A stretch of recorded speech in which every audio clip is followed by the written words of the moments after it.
Okay, so today I'm going to show you how I made this pleating jig to make a face mask. This is to put the pleats into a face mask.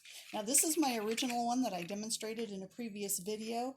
It is made from a piece of mat board and it's fairly thick and heavy, and I'm assuming that most of you don't have a piece of mat board lying around, so we're not going to use this today. I'm also going to warn you about not using a cardboard box like this. This is way too thick and you're not going to get a good crease out of it, and it's going to be really hard to work with. So don't use one of these. You could use, however, those things you get in the mail, these postcards. These work great. Also, boxes like cereal boxes, or this box here. So this is what we're going to use today. I've actually done one out of one of the postcards, and this is what it comes out like. So it pleats up really nicely. If you're going to use a postcard, make sure before you use it, take a let me grab one of these. Take a paper towel, put it onto the postcard, take a hot iron and press it.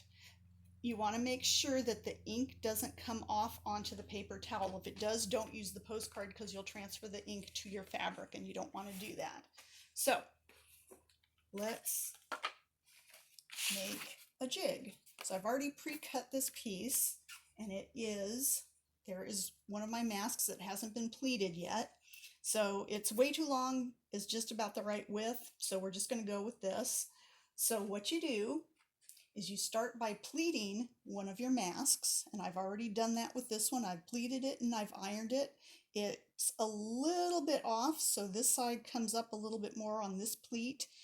So I don't like this side as much. I like this side better. So this is the side that we're going to use for our measurements. So on this, on the mask, we have a peak and a valley, and a peak and a valley, and a peak and a valley. So we need to mark where those go.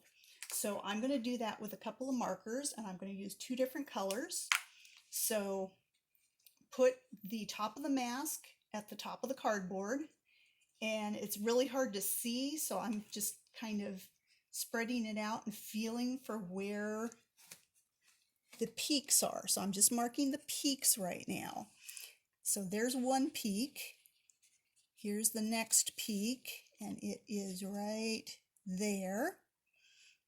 And I'm holding this down so it doesn't move, and I'm spreading it out. I'm going to find the peak first. There's the peak, and it's right there.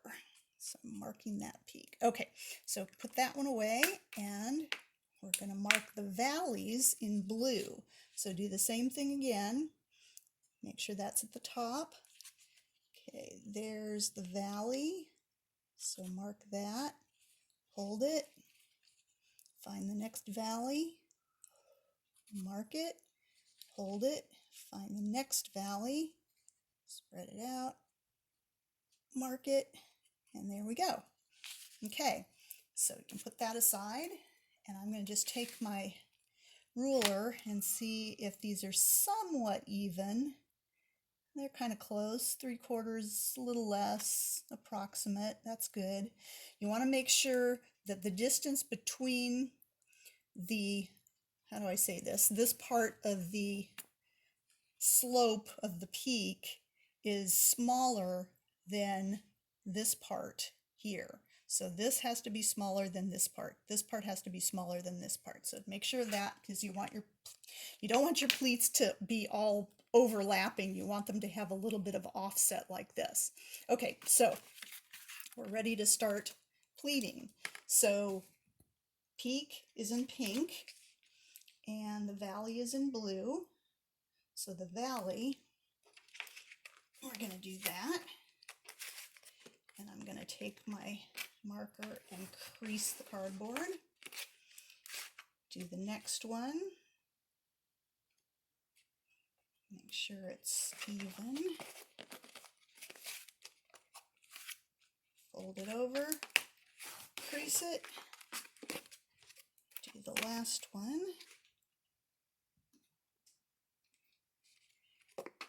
Fold it over.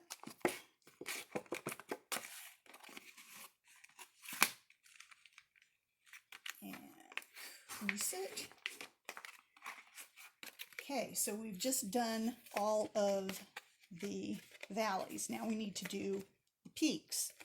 So I am going to take my pink, because the pink was the peaks, and I am going to transfer my mark to the other side. I'm just using my fingers, my fingernails actually, and I'm marking right on the other side. The other side. Okay, can I see those? Yes. So there's 1, and there's 2, and there's 3. Okay, we're going to do the exact same thing as we did before on the other side, and we are making the peaks. So fold it over, give it a good crease.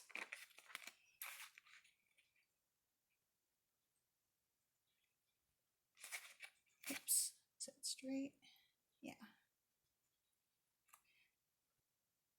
Okay, come on. It's not, it's holding in place. There we go. Okay, fold it over. Give it a crease.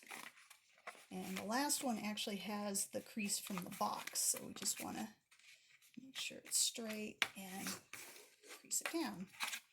And now there's a peak and a valley and a peak and a valley and a peak and a valley. And let's give that a good crease. Nice. So now to use this, just put your unpleated mask, make sure it lines up on the top, push it in, hold it down, push it in, hold it down, push it in, and you've got pleats. Now you can iron it, take it out, and sew it, and you're done.